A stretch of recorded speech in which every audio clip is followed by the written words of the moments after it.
Good morning, LinkedIn. Welcome to Dialed In. We are live on the air with Sherif Mityas, the Chief Experience Officer from Fridays. Welcome. Good morning, sir. How are you? Good morning. Thanks for having me on. Excellent. You ready to get dialed in? Let's do it. All right, let's go. There will always be somebody stronger, faster, and smarter than you. Surviving depends on your adaptability to change. Those who are the most adaptable are dialed in. Cool. And just before we get started, just a quick announcement. This is part of Elevate Xchange. So tomorrow, Wednesday, July 15th, we have the next Elevate Xchange virtual happy hour, 5 p.m. to 7 p.m. with guest speakers Jeff Reach and Craig Hopkins. So if you're part of the group, don't miss that one and inquire for details. So Sherif, you are the Friday's first Chief Experience Officer. So let's talk about the thing that you are the most dialed into, which you gave me the excellent title. It's about the experience, stupid. So let's talk about that.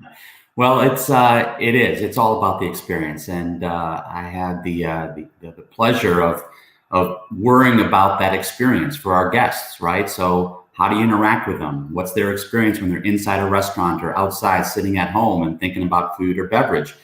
It's about the interaction they have with your brand, right? It's about not just the burger or the ribs or the beer. It's how do you make them feel when they're inside a TGI Fridays or when they're sitting at home and thinking about food.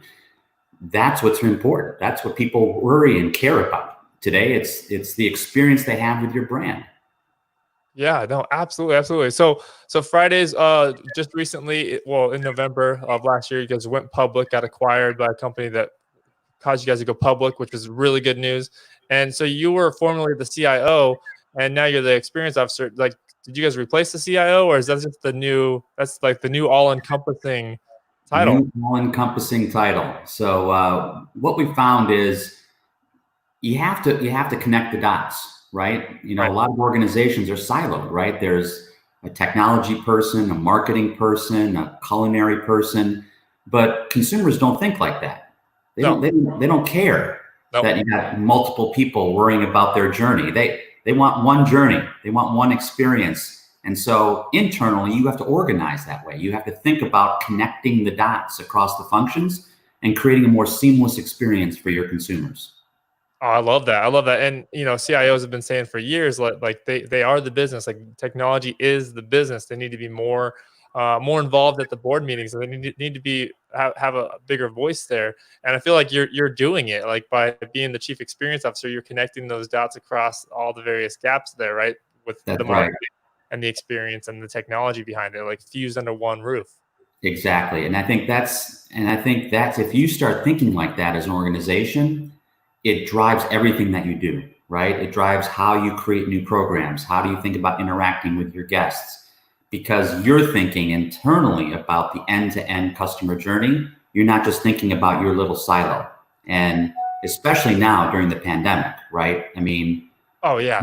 talk about a drive to technology-enabled experiences, right? No one wants to be in contact with a human anymore, right? It's with technology. It's creating touchless experiences, but still relevant, still personalized, right? And you can do that with technology. Right. So it's kind of like the work that you've been doing leading up to this. You were almost preparing for this pandemic. You just didn't even know it. Right. Right. Yeah. I mean, it's really creating, again, using technology to create those touch points that are highly personalized, and allowing folks, we allowed folks well before this to order Fridays through their Amazon Alexa devices, through their phone. They could even tweet to us and order a burger, right? And so all those different ways to interact with the brand that are highly relevant today, because you don't want to stand in front of someone and make an order. Yeah, absolutely. I'm, not to get too specific, but I'm sure you've seen the data. You've seen some of the touch points. Like, it's kind of obvious to assume that the digital interaction with Fridays has gone up. But even previous to that, like, were you seeing adoption rates that were acceptable before this? Oh yeah, even well before this. I mean, the basically the last 12 months leading up, even before the pandemic hit, it was a 2 to 3x type of increase in terms of our digital interactions with our guests. People interacting with us even on social media went up 500%. We put in AI-powered chatbots, right, to talk to people on Twitter and Facebook and on through our app, and that's really what it's all about, right? It's interacting with guests wherever and whenever they are. And, we were fortunate enough to put that in place even before the pandemic, because it was the right thing to do. And it's even become more relevant in today's environment. Excellent. I mean, that's a really powerful story there. Now, where do you see things going? It's hard to have a crystal ball, but from where you're sitting right now, like, where do you see things going? Like, what's the next frontier for you guys? Yeah, I mean, to us, I think it's still continuing to think about how do you create the right experience at a very personalized level. Again, no matter where that consumer or guest is, right? So you can think about when they're sitting at home and they're getting an email or a text from us, you can highly personalize that. But how about in the future when people are going to go back out to restaurants and to retail? How do you create that same personalized experience inside your four walls? Right? So maybe your host or the greeter at the door has an earpiece, and based on your phone, when you walk in, they say, "Kyle, welcome back." They know who you are. They know that maybe your favorite drink's an old fashioned, and they'll have it waiting for you at the bar, right? Wow. Think about that experience, Yeah. right? Think about that VIP experience that's highly personalized, but using technology to deliver it within the four walls. That's Wow. the future, right? That's creating that personalized touch no matter where you are. Yeah, I mean, what possibly using like facial recognition or even like Bluetooth on your phone to know that you're there. Something Exactly right. Yep, combo of those, probably, right? Uh, that's right. I mean, you guys did some really interesting things. I read up about it a little bit last night. Giving like at the bar, like you guys would give away like Uber vouchers or like discounts for Uber for people that are at the bar. They've had a little bit too much to drink, right? Just taking that experience a little bit further. Absolutely. I think, we obviously, we grew up as a bar. We're very socially conscious in terms of what it means to have fun at a bar, but also to be responsible, right? And so part of that is through our partnership with Uber is to give out these free Uber rides, right? We want you to have a good time, but we want you to be safe on your way home. But it also extends in terms of doing things for people that I call not just loyalty. I think loyalty is an overused word in retail and restaurants. Oh yeah. I mean, everyone's got loyalty cards and loyalty, but it's a discount program for a lot of brands, right? It's buy 8, get the 9th one free. That's not real loyalty in my mind, right? Real loyalty is created because of the experience. You want to come back because you had such a great experience that I don't even have to give you a discount. I don't have to give you anything free. You just want like, wow, I got a free ride home because they know I had one too many beers. Yeah. Yeah. Right. That's the experience Right. more than anything else. So what is the methodology or framework, without giving away Friday's secret sauce entirely, but to help others that are viewing this right now, other CIOs, as they're trying to recreate this experience for themselves, right? Uh, Not the exact same experience, but I mean like a good experience for their clients, for their customers, right? Yeah, I mean, at the end of the day, you have to start and stop with your consumer, with your guest. And the first thing we did, and what I would recommend to anyone, is get everyone in the room, like literally everyone that touches your consumers, whether that's operations or marketing or technology or strategy, and actually just map out what your guest goes through. What is their journey? Where are they when they're thinking about your product or service? What's the decision criteria they go through? Who are they considering besides you? And why do they choose you or someone else? And go through that entire step-by-step journey and then figure out, where can I make it better for them? Where can I create less friction? Where can I create more convenience? In this pandemic, where can I create more safety, right? And those are the touch points. We call them the moments that matter, right? It's not the whole journey, but it's the moments that matter in terms of when they're making a decision that you want to insert yourself as a brand and make sure that you're top of mind, that you're creating that stickiness that will last. And so to me, that's those points of experience that you can put in for that customer, but everyone's in the room talking about it, so that there's not this, well, you need to do that and I need to do this. It's no, we need to do this for our consumers, and how are we going to execute this together as a team? Wow, looking for those moments that matter. I love that. I love that. So, Sheriff, as you transition from, I guess you would say more of a traditional, yeah, you were never a traditional CIO, but you had the traditional CIO title. I can already tell. But you transitioned from that traditional CIO title to the Chief Experience Officer title.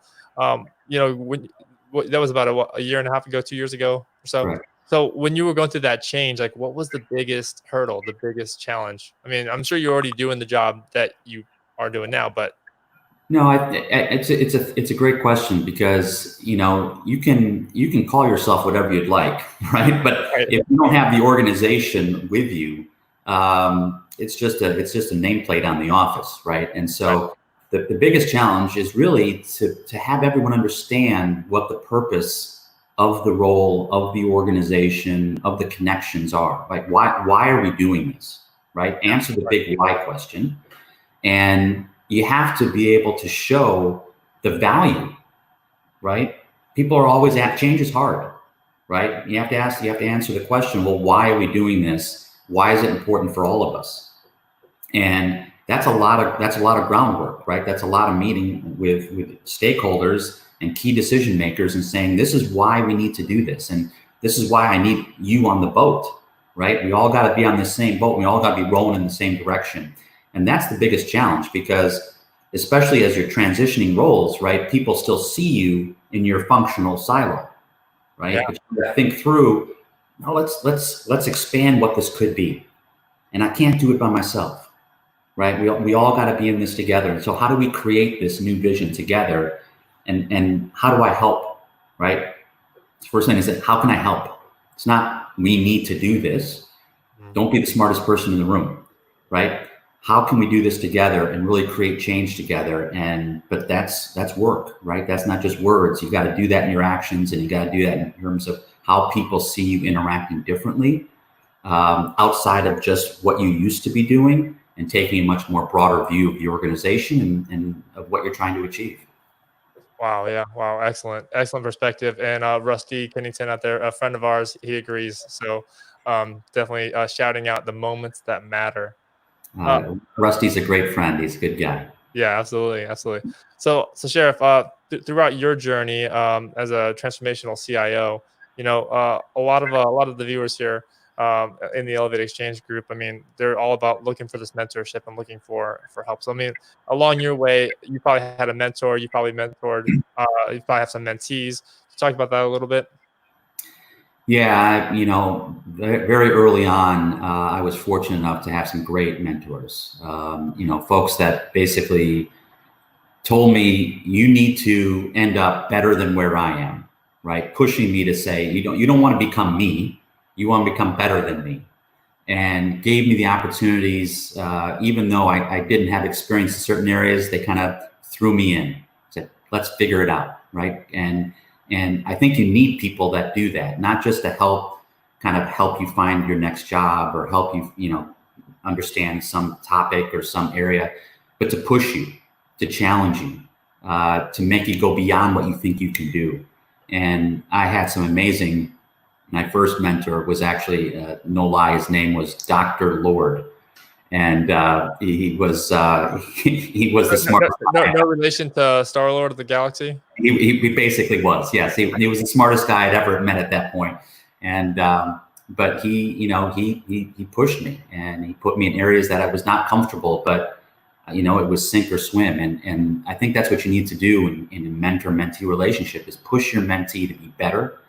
And to exceed any point that you think you could be yourself.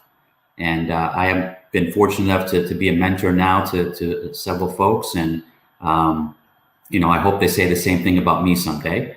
But, I value that, because you can't do anything in this world by yourself. You need people that you can count on, that you can bounce ideas off, and that challenge you more than anyone else will, more than your normal boss would, more than your friends or family. Someone's going to give it to you straight and make you better. And if you don't have that, go find someone like that right now. Wow. I love that. So, Sherif, growing up and coming up through to become what you are now, what do you think it is about yourself that got you here? Like, what was the driving force to make you want to be a CIO and make you end up where you are now? Well, I mean, at the end of the day, I think it all comes down to hard work. I mean, no one gets to be in any position like my colleagues or myself without putting in the work, right? There's very, very few of kind of success overnight stories. Oh yeah, there's not. You put in the hours, and I remember as a young guy, doing 12-hour days, and 14-hour days, and you put in the time. And I think that was instilled on me at a very early age by actually my father, who, he was a doctor of microbiology, and we had emigrated over from Egypt when I was about 3 years old. And he was again, very established doctor. He was looking for work here in the States, and but he couldn't find anything right away. So he worked as a dishwasher in a restaurant at night, and he swept floors during the day. And here he was a PhD, but he worked 2 different jobs, worked his tail off while he was looking for another, more obviously bigger position to make sure his family was provided for. And, that kind of work ethic, no matter what your degrees, no matter what your title, put in the time, do what you need to do, and work your tail off, and good things will happen. Wow. That's a great story. Oh, fantastic. Yeah, I mean, Rusty's shouting at you again, CIO of the year, Sherif Mityas. So yes, love it. So Sherif, what's something that topic, a question that you would ask yourself if you were in my shoes right now? Question I would ask myself. I guess the question that everyone should be asking themselves is, what can we do in our brands, in our organizations, to continuously get better?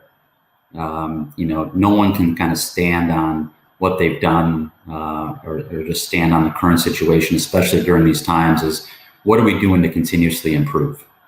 And, for me, it's ensuring that, we continue to learn, right? We continue to listen to others. Again, not all the best ideas in the world come from your own office or your own 4 walls. And, we're fortunate enough, we put together kind of a Shark Tank at Fridays, where we invite on a quarterly basis new startups, new companies to come in and pitch us what they're working on, new things that they think would be beneficial to our organization, and we learn. And it's a learning process for me, for my team, for the organization. And it's just great because you get to listen to other smart people, and it makes you better just listening, and makes you think about what's next. And to me, the best question in any organization to ask yourself every morning is what's next. What's next? I love that. It is. It really, if you think about it, that really is one of the best questions you can ask, right? Because it just keeps you moving forward and stop looking backwards. So, we didn't really talk too much on like the specifics of what you guys have done at Fridays. Maybe if you could share some stories about that, about along the journey. I'm sure it wasn't just like, oh, there it is, there's the plan, it's perfectly executed, right? I'm sure it wasn't exactly done that way, but maybe you can share some stories there. Sure. So one of the things that when we started kind of mapping out that customer journey and really understanding, how do we think about, or how do consumers think about coming to a Fridays during a food and beverage occasion? One of the things we noticed is that very quickly is we try to understand when and where these people are when they're thinking about food, right? And so, interesting fact, probably met you and many folks on the call right now, 40% of consumers think about food when they're driving. Right? A lot of people are driving around hungry, hence the drive-through. We don't have drive-throughs, but how do we reach those people when they're either on the way to work thinking about what are they going to do for lunch, or driving home from work going, what are we doing for dinner, right? Maybe on the phone with their spouse, what are we doing for dinner tonight, right? So how do you reach those people when they're thinking about that food and beverage occasion? And so what we came to understand is timing is very important. Right? If I don't reach you within a certain time window with a certain message, I may lose you. And so we looked at people's patterns of when they order. And we found that there was a number of folks that ordered fairly consistently on a time of day and a day of week. It could have been, soccer night on a Thursday night.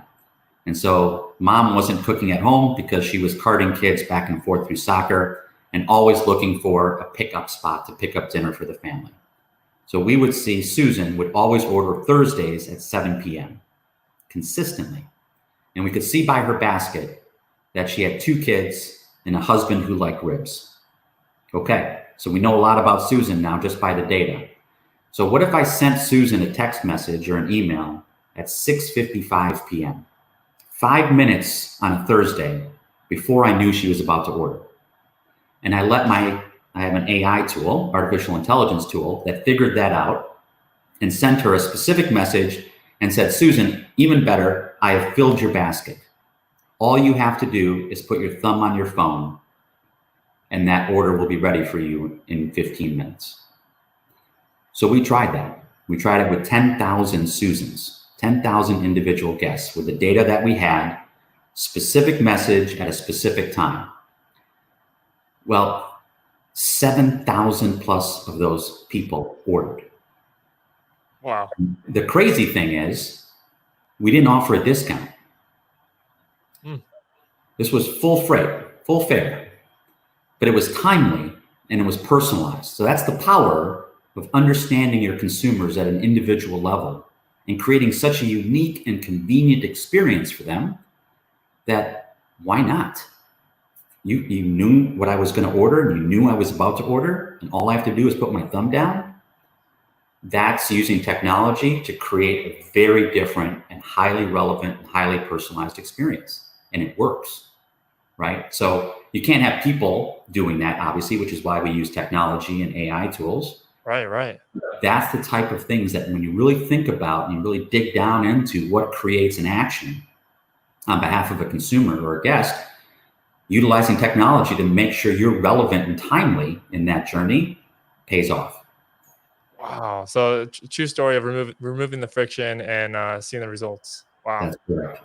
Yeah. I mean, oftentimes I think like going out there to search for a discount is actually creates more friction than anything else. Right. So it's interesting to say that you were able to accomplish without providing a discount. It's good stuff. So, Sherif, as we're wrapping up here, I see a lot of books in the background there. What would you say is your number one go-to recommended book for anyone out there in business? I'm old school. I love some of the class. I like, Michael Porter's management books. I like Good to Great. I like some of the classics. And, there's some newer, interesting books on customer experience that have been interesting to read. But now I think you go back, business is not rocket science. And some of the founding principles on strategy and management still hold true today. And I think it's just a matter, especially during these times, is getting back to the basics. Make sure you have the right foundation. There's a lot of smart people out there that laid out the words well before we did, and they paved the way. So listen, get smarter, and move on. Awesome. Love that. And what's the best, you kind of touched on it a little bit earlier, but what's the best piece of advice in summary that you think you've ever received? Never settle. Never settle. All right. Always keep pushing. Always keep trying to do more, be better, learn, and help all those around you just be better. Because if you can get your team, if you can get those around you to be better, rising tide lifts all boats, right? And so everyone, the organization, your customers, get better. And at the end of the day, if you're not moving forward, you're going to get left behind. And so it's important to always learn, always move forward, never settle for where you are. Yeah, no, absolutely. And it caused another question to come to mind, and that was kind of with regards to your story. So, I mean, obviously, with the pandemic and everything, you probably saw a sharp decline, but I'm sure you saw an also sharp incline because obviously we're all not staying home anymore. It's clearly evident in the news, right? So, Right. it disrupted the schedule of Susan and soccer practice at Thursday, so that probably went out the window, I imagine, right? So Yes. what kind of trends are you seeing now, or is it even too messy to even see a trend right now? It is. It's a little chaotic right now because everyone, to your point, schedules are a little off. So right now, it's really shifted for us in terms of thinking about normal schedules to really creating more of a safe and convenient and touchless experience. Right. That's kind of the messages that we now focus on. Is it's safe to come and get TGI Fridays food. It's safe to sit at home and have order it from Alexa. And so the messages that we're really focused on now is really trying to, help our guests and our consumers understand that we've always been safe, but we're going to make sure it's visibly safe now and ensure that that Friday's experience doesn't need to be within our four walls. If you don't feel comfortable coming in, you can get those great ribs, our great burgers in the comfort of your own home, and really pushing this digital contactless opportunity to enjoy the Fridays experience wherever and whenever you are still exists. Wow. All right. Well, love that, Sheriff. Thanks so much for being on the show. Any last comments or concerns, questions? No, thanks for having me. And just for anyone out there that's thinking about this role and thinking about moving your role, do it. It's the best thing you can do. It puts you really at the forefront of worrying about your consumers. And if you don't have anyone worrying about your consumers, you need someone right now. Absolutely love that. Well, thanks again, Sheriff, for being on the show. Guys, connect with Sheriff on LinkedIn. They can reach you on LinkedIn. That's the best place for you.